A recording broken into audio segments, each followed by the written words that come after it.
Some nights break you. Others wake you up. Monica Harris just wanted an ordinary night, a quiet evening to go home. Take a hot shower, swallow a painkiller, and sink into the old armchair in her living room, the one she always called her safe corner after every storm. But tonight was anything but ordinary. Not with the pounding migraine hammering at her temples, not with a body drained after 16 straight hours, moving from one patient room to another, holding the hands of the dying, comforting their families, and burying every personal feeling, the way she had done for the past 15 years. 9:32 p.m. A pharmacy sat in the southern corner of a deserted shopping complex, lit only by the flickering yellow glow of an old sign. Monica pulled her aging sedan into a spot beneath a sputtering lamppost, picked up her purse and stepped out. She wore navy scrubs, faded from many washes, her hair tied neatly in a headscarf with African patterns. It was the one thing she held onto to remind herself of who she was, in a world constantly trying to make her invisible. Only a young male clerk slumped over his phone inside the pharmacy, and a manager was doing end-of-day inventory. Monica walked to the counter and politely placed 3 items on it, her insurance card, ID, and a handwritten prescription signed by her doctor. Every step was followed and nothing was skipped. "I'm here to pick up a prescription for migraines," she said, her voice soft but clear.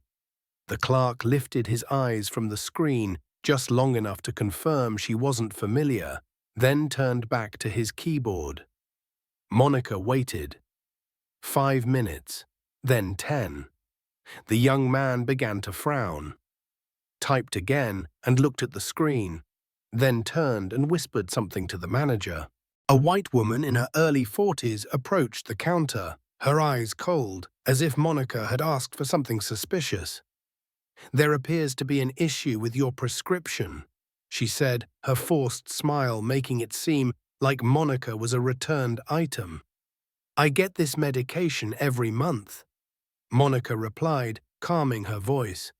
"The information is in your system. I have an ID. My insurance is valid." But the manager did not back down.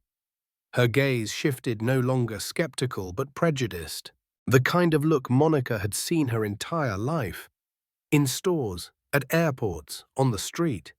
The type of look that never asked your name, only silently questioned, "Do you belong here?" There were no accusations, no words, just a subtle shift in her eyes from cold to condescending. "I'll need to contact the authorities for verification," the manager said evenly. "Please wait right here." Monica froze. "What did you say? I've called the police?" The woman repeated, this time slower, clearer, as if Monica didn't speak English. "This prescription shows signs of fraud." Monica's head now felt like it was going to explode. She didn't scream, she didn't react. But inside something cracked. Not because of the humiliation she had witnessed people die for lack of dignity, but because she knew she had nothing in her hands but the truth. And the truth had never been enough when you were a black woman standing before a world already prepared to convict you. The pharmacy door opened again, not for a late customer, but because 2 police officers stepped in. Both were white, one taller, radiating natural arrogance, the other younger, seemingly learning how to follow. "That's her," the manager said, pointing like calling an order. "She's trying to obtain medication with invalid insurance." No one asked Monica a question. No one checked her documents. The older officer stepped forward, his hand already close to his gun. "You need to come outside with us," he said, his eyes empty. Monica raised her head. "I haven't done anything wrong." "We can do this the easy way or the hard way," he replied, the threat undisguised. Customers in the pharmacy began pulling out their phones. Monica saw someone recording. Good. She stood still, didn't resist. But when the officer's cold hand clasped the cuffs around her wrists, the gazes around her turned her into a criminal, and the manager's triumphant smile flashed behind the counter. Something in her lit up. Not anger, not panic, but a clear realization they thought they could do this because she would stay silent. But they picked the wrong person, and the wrong night. She wasn't charged, she was defined. The patrol car jolted as Monica was pushed into the back seat. The door slammed shut with a cold metallic click designed to confine. But it struck her dignity this time. Her hands were locked tightly behind her wrists, reddened by the tight cuffs. Monica didn't cry out or speak, but catalogued every name, face, and detail like a nurse trained to maintain meticulous records. Only this time, the subject was the system. Up front, Officer Ethan Bradley let out a dry chuckle, as if this were a routine arrest. His partner, Kyle Dawson, sat silently, eyes staring out the window. In their minds, she wasn't a human being. She was a case, a suspicious black woman, a checkbox on a form waiting to be filed and forgotten. These people think insurance means they can just take whatever they want, Ethan muttered, not even bothering to lower his voice. Monica heard every word. The comment wasn't aimed just at her. It was aimed at an entire community. The Savannah police station wasn't busy at night, but that didn't make it any less cold. White neon lights bounced off pale tile floors, and the smell of bleach mixed with stale coffee and damp paperwork. When Monica was led inside, no one asked why she was being arrested. No one needed to. Black woman brought in by a squad car was reason enough for them. Ethan dragged her to the booking counter. "Name?" he asked, not waiting for an answer. "Monica Harris, 40, black." He emphasized the last word, as if it were a legal factor. The desk sergeant, a flabby man with wrinkled skin, looked at Monica as if he knew what type she was. Then he nodded as if it all made sense. They took her picture. No permission asked, no explanation given. The flash burst cold and white in her eyes, indifferent. Then came the fingerprints. Her hands that had held patients applied ointment to wounds, lifted elders' heads were pressed into black ink, rolled finger by finger as though she were a criminal. As she was led to the holding cell, Monica strolled deliberately, not from fatigue, but from a refusal to be shoved. She didn't lower her head, didn't shrink her shoulders. But inside each step was a cut to her pride. She heard the whispers in the hallway. "What's she in for? Drugs, I think." Again, no one spoke to her directly, but they all talked about her like she wasn't even there. The cell door creaked and slammed shut behind Monica. The room was cold and bare, with only a metal bench bolted to the wall. No blanket, no cushion, no warm light, no voice asking if she was okay. Just the hum of fluorescent tubes and the stench of injustice hanging in the air. Ethan stood outside the bars, arms crossed, watching her like an artifact. "You want to come clean now? Might go easier." Monica looked him straight in the eye. Her voice wasn't loud, but sharp enough to cut through the apathy. "The truth is, you're going to regret this." Kyle heard her, and for the first time that night, he looked like he might say something, but stayed silent. They both walked away, leaving her alone in the cramped cell. Monica sat down, didn't lean back, didn't sigh. She looked down at her wrists, the red marks still burned into her skin. But what was burned deeper was the truth they were used to doing this. So used to it, they didn't even have to think, because this system was never designed to question the powerful, only to humiliate those without the power to answer back. But they didn't know one thing tonight: Monica wasn't alone, and they hadn't arrested a victim. They had cuffed the wrong woman. You don't need to knock when you used to hold the key. Raymond Harris was cleaning up his late dinner in the neat kitchen when his phone buzzed on the wooden table. The screen displayed 3 words: "Dad arrested," a message from Monica. No exclamation mark, no plea for help, but he knew his daughter wasn't someone who panicked easily. The situation would have already gone too far if she had sent that. He put the knife down, walked into the living room, and pressed the button that activated the large screen showing local traffic cameras. It was a habit he kept even after retirement, the habit of a man who had once coordinated federal operations across 3 states and brought corrupt officers to federal courtrooms without a weapon, only the truth. Monica was his only daughter. His wife had passed early and he'd raised her with a belief justice wasn't a concept, it was a commitment. He taught her to stand tall when followed in supermarkets, to stare directly into suspicious eyes without blinking. She had to carve one out herself to understand that if the world wouldn't give her a place. But Raymond never imagined the day he'd have to use those lessons to save her from the system he once served.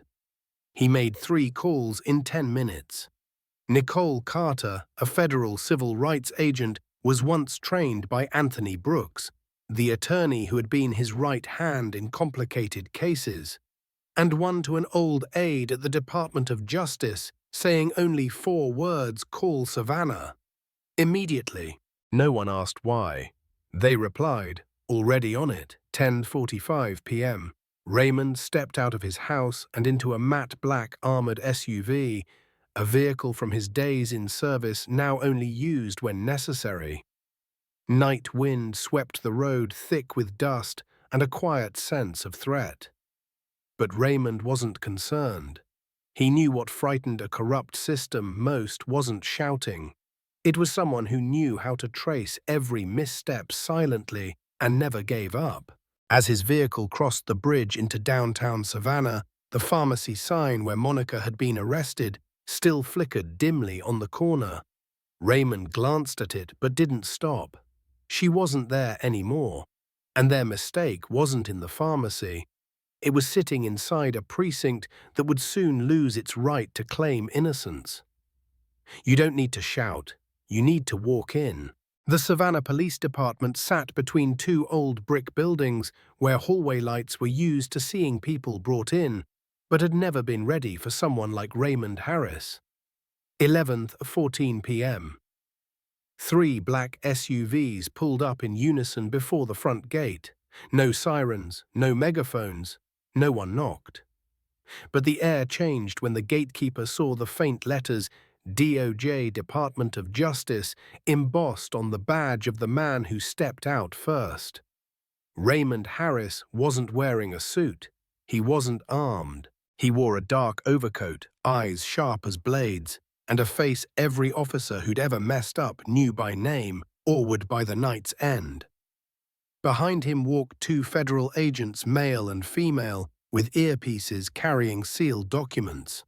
In the center, there was none other than Agent Nicole Carter, the woman who had once dismantled an entire state precinct in Ohio with just 2 internal reports and a single phone call. When they stepped inside, the front desk fell silent. Printers stopped. Officers froze, unsure whether to salute or slip quietly out the back. Raymond said nothing. He looked straight at the desk sergeant who had signed Monica's intake form. "Who's in charge here?" he asked, voice not loud but heavy enough to echo off the lobby walls. The sergeant stammered, "I'm the night shift supervisor." "Sergeant Clay Adams." Raymond nodded once lightly, like checking off a box. "Then Sergeant Adams, you'll want to explain why a citizen with valid paperwork, no record, and a clear profession is locked up under an unverified offense." Sergeant Clay swallowed hard, unable to respond. A younger officer behind him stepped forward timidly, but Nicole Carter raised a hand to stop him. As of this moment, she declared any action obstructing a federal civil rights investigation may lead to prosecution. She raised her phone to her ear. "Washington is waiting on confirmation. I want hallway footage, internal logs, and the names of every officer connected to tonight's arrest." Raymond turned his eyes, not fixed on anyone, but somehow everyone felt exposed. He headed down the corridor toward a holding cell guarded by a nervous officer. The officer glanced toward the sergeant for help, but no one spoke. The cell door unlocked with a loud metal clink like a gavel waiting to fall. Monica sat upright, hands resting calmly on her lap. When the door opened, she didn't spring to her feet, she rose head high. And when her eyes met her father's, there were no tears, no panic, just a quiet statement that needed no words. "I'm still standing." Raymond gave a slight nod. He stepped aside to let his daughter walk ahead. A simple gesture, but the whole precinct seemed to freeze. Monica walked forward, back straight, eyes meeting no one. But as she passed Ethan Bradley, the officer who cuffed her, she didn't need to look to know his fist was clenched. She said nothing, but she didn't have to, because even he was beginning to realize this world no longer moved by the rules he was used to. Justice doesn't need justification, it needs truth. As Monica stepped out of the holding cell, the air inside the precinct thickened. The murmurs from earlier had vanished. The officers who once looked at her as a suspect now couldn't meet her gaze. Raymond didn't say a word. He stood behind Monica like a shadow representing everything the system had tried to forget. Accountability, reckoning, consequence. Nicole Carter swiftly took control of the operations room. The front desk became a makeshift command center. One federal agent plugged a hard drive into the precinct server. Another agent went from terminal to terminal demanding login credentials to access camera feeds and storage systems. Every step was documented and no file was copied without a timestamp. This wasn't a routine inspection. This was seizing evidence during an active civil rights violation, one of the few situations that could silence an entire department. An agent approached Nicole. "We've extracted the body cam footage from both officers Bradley and Dawson. Recording starts the moment they took the pharmacy call." Nicole nodded. "Put it on the main screen. Everyone should see this." Raymond didn't look away. Neither did Monica. She wanted to watch how she had become a suspect in under 10 minutes. The screen lit up. The first frame showed the inside of the patrol car.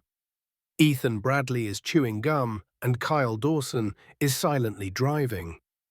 "Fraudulent prescription case," Ethan sneered.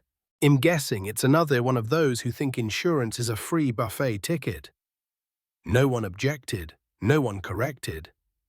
Kyle said nothing, but silence in that moment was complicity. Next, the scene shifted to the pharmacy. Monica stood holding her papers, her voice calm. "I have ID. I get this medication every month. The insurance hasn't changed." The manager nodded at Bradley and pointed as if giving a command. Ethan stepped forward, didn't check her papers or verify anything, just said, "Come with me, now." Monica shook her head. "I haven't done anything wrong." Then came the moment that would be played repeatedly, the image of Ethan gripping Monica's wrist, the sound of cuffs clicking shut like a blade cutting into silence. Monica didn't scream, didn't struggle.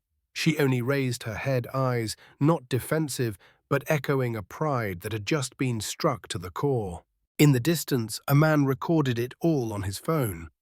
Nicole paused the video at that exact moment.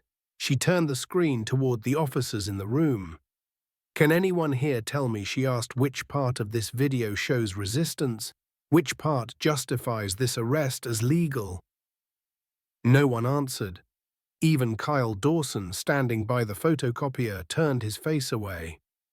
Raymond stepped forward slowly. His voice was deep, not loud, but each word hit like a hammer against the walls. "I've investigated cases like this for 30 years, but rarely have I seen one this blatant, this brazen, this contemptuous of civil rights. You don't need an expert review. You don't need a tribunal. Everything you need to see what went wrong is right here." He pointed to the screen. Nicole followed up, her voice now sharp as a blade. Let me be clear, this footage is being sent to DOJ headquarters. Within the next 24 hours, we will open a federal investigation. And if anyone in this building attempts to alter, hide, or destroy any file, make no mistake, that will be a felony. The station went silent, but it wasn't the silence of routine anymore. It was the silence of fear. A choking stillness as officers realized, maybe for the first time in years, that they were no longer in control. Bradley stepped out of the room, face flushed red. Monica glanced at him briefly and said nothing. She didn't have to. Every frame of the footage had spoken for her, and for the first time people were beginning to listen. Sometimes you don't want to be the voice, but you must speak because silence has already killed too many. The next day a press conference was held in Savannah's Civic Hall, and every seat was taken. Cameras lined up, reporters crammed into every crevice. No one had come for the usual apologies. They came because a video had shattered what they believed. They came because a black woman had been arrested in a pharmacy for doing nothing wrong, and because now she was about to say something everyone needed to hear. The mayor stepped up first, grey suit, crook tie, a shaken look like a man just caught naked on stage. We acknowledge serious flaws.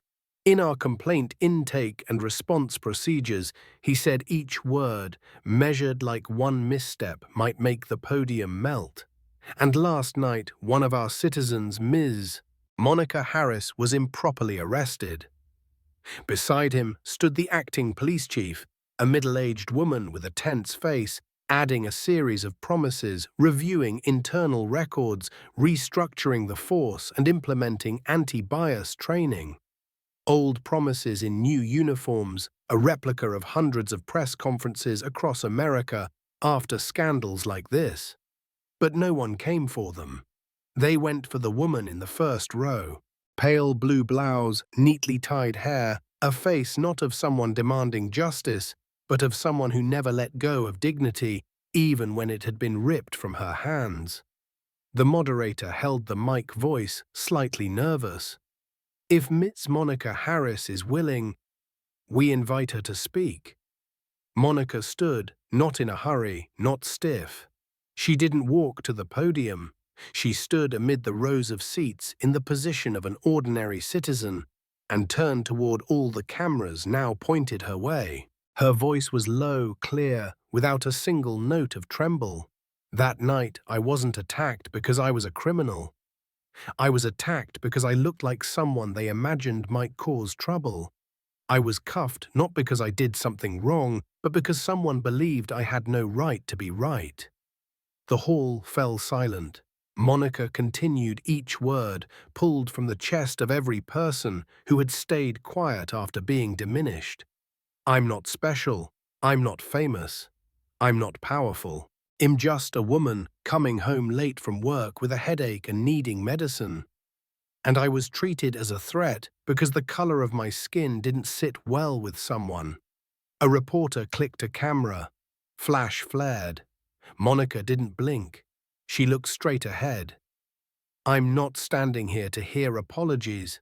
I'm standing here to say this: I don't need pity. I need a change.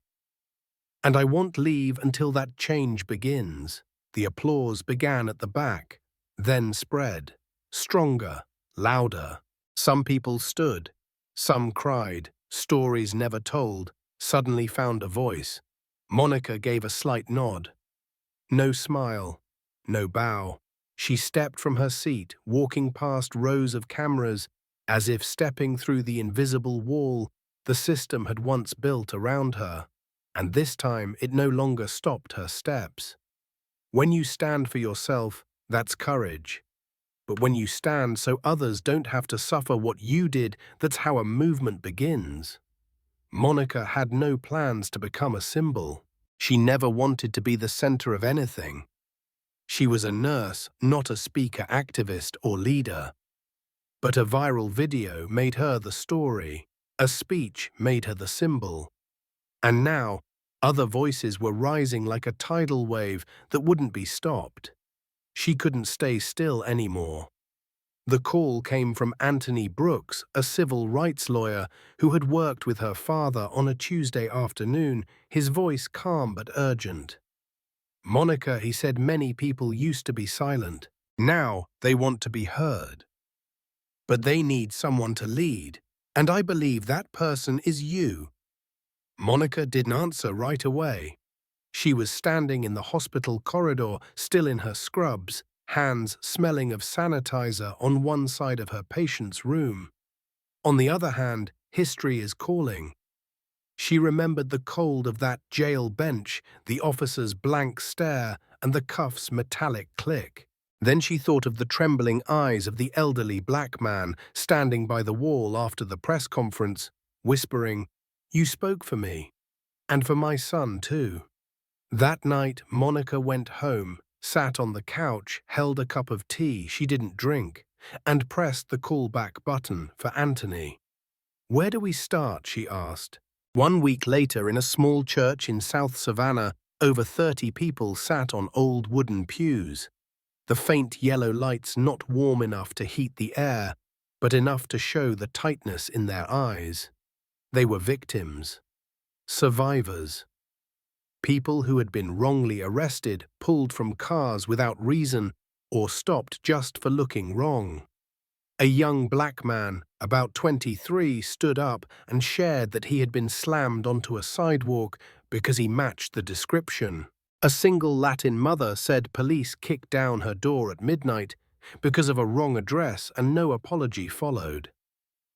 A 70-year-old man, eyes misty, confessed he still feared driving out of town because once he was pulled from his car and had a gun aimed at his face for forgetting to switch on his turn signal. Monica sat in the back. Her hands were gripping the sides of the pew. Each story another blade was slicing into her memory, but also each story lit her fire. Anthony stood. "We're filing a class action lawsuit against the city of Savannah, not just for Monica, but for everyone who's ever been turned into a default suspect. We need someone to lead this case, someone the public trusts, someone the system can't ignore." He turned. Every eye looked at Monica. She stood, slowly, surveyed the room. "When I was arrested, I didn't think anyone would stand up for me," she said, her voice soft but ringing like a bronze bell. "But I was wrong. My father stood. This attorney stood. And now, I'll do the same, not because of who I am, but because too many others never had the chance to speak." She paused. "I accept. I will lead this lawsuit, but I don't want you to follow behind me. I want you to stand beside me." The entire room rose to its feet. An invisible wave passed through them all. No one chanted, no one clapped like at a rally. But in that quiet solidarity, the movement had officially begun in that space. 3 days later, the class action lawsuit was filed with the federal court. Lead plaintiff, Monica Harris. Occupation nurse. Grounds, severe civil rights violations caused by the Savannah Police Department. The media exploded. The story was no longer about one wrongful arrest. It was about a system that deliberately got it wrong and a woman who refused to let it continue. They're not afraid of getting arrested. They're afraid to answer like ordinary people for the first time. The name Monica Harris didn't just appear on court papers anymore. It appeared on magazine covers, news headlines, late-night talk shows, and hashtags shared by millions. But Monica didn't chase the cameras. She didn't do endless interviews. She wore her scrubs, went to work, and brewed her evening tea. But behind her, a justice engine had started rolling, and this time it wasn't in the hands of those with the guns. It was in the hands of those holding files. When the federal court officially took the case, the first thing to crack wasn't the government's silence. People who had stayed quiet to keep their positions, ranks, and internal order began leaking information. A clerk revealed verbal instructions not to log complaints about Officer Ethan Bradley. A former cop said body cams had been accidentally damaged before being handed over to investigators. An IT technician uncovered a string of internal emails, one from Kyle Dawson's superior, stating, "I need guys like him." Quiet face knows when to look away. Inside Savannah PD, the tension thickened like poisoned paranoid glances. Conversations were cut short when someone new entered. Phones hung up mid-call if a third person joined. The system was curling in on itself because it knew it was about to be gutted. Outside, Anthony Brooks and his legal team launched a parallel investigation with support from the DOJ. They didn't just search for evidence on Monica's case. They opened up a decade of internal complaints, 237 documented grievances, 89 with witness corroboration. Only 2 led to serious disciplinary action. Ethan Bradley, once swaggering through precinct halls like he owned them, now avoided showing up. But the internet didn't forget. His image cuffing Monica had become a protest symbol. On T-shirts, on banners, on the New York Times front page, this is what systemic looks like. One evening, he arrived at the precinct to check in and was asked to surrender his badge and weapon. The U.S. Attorney's Office had signed the suspension order. He dropped his badge on the desk, said nothing. But his eyes were red, for the first time, not out of fear of jail, but fear of being left defenseless. Kyle Dawson was suspended at the same time. No one saw him react. But when federal agents requested access to his computer, he said nothing, just sat, hands clasped, eyes on the floor, as if remembering every moment he stayed silent. But the most brutal blow didn't come from a suspension. It came on a Monday morning, when the mayor's office in Savannah held an emergency press briefing. The spokesperson announced, "The current police chief has submitted their resignation. No medical reason, no advance notice. Just the quiet retreat of a system realizing it could no longer hold back the storm." Shortly after, 6 other senior officers came under investigation, the ones who signed off on withholding camera footage, the ones who denied citizen complaints, the ones who ordered quick cleanups of sensitive cases. They were all summoned, one by one. And they no longer entered through the front door, but through the back, where witnesses wait to expose each other. At a local community meeting, Monica stood outside a church watching the people who once came to weep and were now standing to speak. A middle-aged woman talked about the day she was pulled over for looking suspicious. A teenager shared how he was held at gunpoint for jogging after 8 p.m. No more fearful eyes, only determined ones. A man approached Monica, early 50s, plain shirt, eyes filled with something close to gratitude. "I didn't know who you were at first," he said, "but now I do. You're why they don't get to do wrong and still sleep easy at night." Monica didn't smile. She just nodded, because she knew this wasn't a victory. But for the first time, the system knew it was being watched, and no one could claim to stand outside the storm anymore. The greatest win isn't making the world change, it's making it see. And making sure it never looks away again. 6 weeks after the lawsuit was accepted, Monica stood at the window of her small apartment, watching kids ride their bikes in the soft evening light. There was something too peaceful compared to what was happening beyond those streets. Outside, Savannah had changed. Reform flyers are posted everywhere at community meetings in every neighborhood. Internal police reviews now include civilian observers, attorneys, journalists, and sometimes her. Monica was now a name that carried weight. No one called her the woman who was mistakenly arrested anymore. She was the one who stood up and made the system kneel.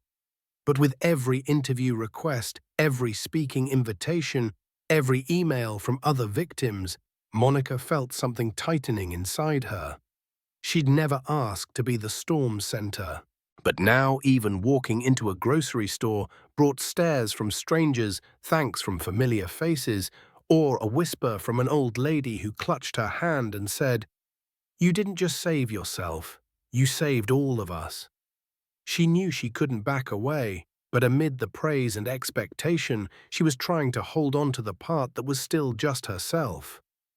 Monica, the nurse, the tea lover, the woman who once only wanted a painkiller after a night shift. Raymond, her father, saw it before anyone else. One evening he visited. Monica didn't say much, just poured tea in silence. But Raymond gently touched her shoulder, like when she was a child. "No one is born to carry an entire system, Monica," he said, "but sometimes one person has to be the start. Not because they want to, but because they're the ones brave enough not to look away." Monica looked at him, and for the first time in weeks, she let herself exhale. The lawsuit continued to grow. The list of plaintiffs rose from 30 to 117 in just a month.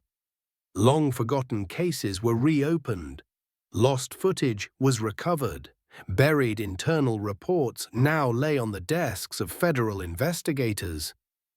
Every line is a piece of evidence. Every piece is a crack in the wall of power.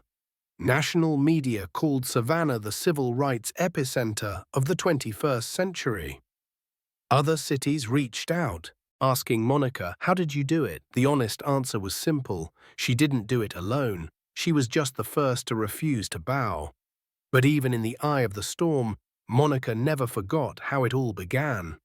One night she walked past the old pharmacy where everything collapsed like dominoes. The sign still glowed, but the staff had changed. The manager from that night, the one who called the police without verifying a thing, had been fired after being charged with defamation and racial discrimination. Monica stepped inside, bought a bottle of water. No one recognized her. And that was the most precious moment of her day, being ordinary and anonymous. On the way home, she saw a group of black students chatting outside a school gate. A 14-year-old boy told his friends, "Just because someone wears a uniform doesn't mean they're right. Sometimes you have to be the one who does what's right." That line made her stop. No introductions needed, no cameras rolling. That boy had never met her, but he was already living in a world she had helped change. That's when Monica understood that legacy isn't found in court filings. It's not in headlines or magazine covers. Legacy is when a child of color feels they have the right to be right and doesn't have to apologize. You don't need power to change the system. You need not bow. The Savannah federal courtroom was packed on that fateful Monday morning. Plaintiffs' attorneys, journalists, residents, and even unfamiliar faces who had quietly followed the case were now unable to stay on the sidelines. Monica sat in the front row, silent. Sunlight streamed through the tall windows onto her face. The same one from the viral video, but today it was simply the face of a citizen waiting for the truth to be acknowledged. The side door opened. Ethan Bradley and Kyle Dawson were led in. No uniforms, no name tags, just two men with bowed heads, trembling hands, and dark circles under their eyes. The arrogance that once filled their gaze had turned to emptiness. They weren't afraid of sentencing. They were scared of losing control and for the first time having to listen. The judge entered. The room rose, then settled. The verdict was read slowly, one charge at a time: unlawful arrest, falsifying reports, civil rights violations, abuse of public office. Guilty, guilty, guilty. Each word struck the courtroom like a hammer on old stone. No applause, no cheers, because everyone knew this wasn't the end. This was simply the first official confirmation that it happened. And this time, justice did not remain silent. After the trial, Monica didn't speak. She held her father's hand and walked out through the crowd. Cameras pointed at them, microphones raised, questions fired, but she didn't answer. Because everything she needed to say had been said long ago, at the moment she was handcuffed, yet still held her head high and said, "You're making the biggest mistake of your life." That afternoon, Monica Raymond and attorney Anthony Brooks sat in a small diner on the outskirts of town. They ordered burgers, fries, and iced tea as if it were a regular meal after a long shift, not after a historic legal battle. They discussed everyday things: Raymond's tomato plants, refusing to grow, Anthony's daughter, getting into her dream college, and Monica's long-postponed vacation plans. No one mentioned the officers' names, no one reread the verdict. They had lived in the system's shadow for too long. Today they chose to sit in the sunlight. After the meal, Raymond drove Monica home. Before turning onto her street, he paused and looked at her thoughtfully. "You know what makes me proudest about you?" he asked. Monica smiled, half teasing. "Not giving up." Raymond shook his head. "No, you did the right thing even when no one was watching." She said nothing, just nodded, because she knew true righteousness isn't in other people's judgment. It's holding onto your dignity even when the world tries to rip it away. A week later, Monica received an unmarked package. Inside was a black and white photo. It was of her captured from body cam footage when she held her ID, eyes steady, shoulders squared. Beneath the image, a handwritten note read, "This is the moment you changed everything without raising your voice." Monica stared at the photo for a long time. Then she pinned it on her kitchen wall next to an old note from her mother. The fading handwriting read, "Always be good, even when they're not." 6 months later, the lawsuit resulted in sweeping reforms. An independent oversight board was established. All body cam footage was automatically uploaded to cloud systems beyond internal tampering. High schools began incorporating civil rights education into their curriculum. She was still known on social media as the wrong woman on the right night. But to the kids in her neighborhood, she was the nurse who made adults listen. And to herself, she was just Monica Harris, the woman who stood tall when the world bent low, and because of that, it finally stood back up with her. The end. But also a beginning. Because justice is not a moment, it is a choice repeated by those who refuse to be silent.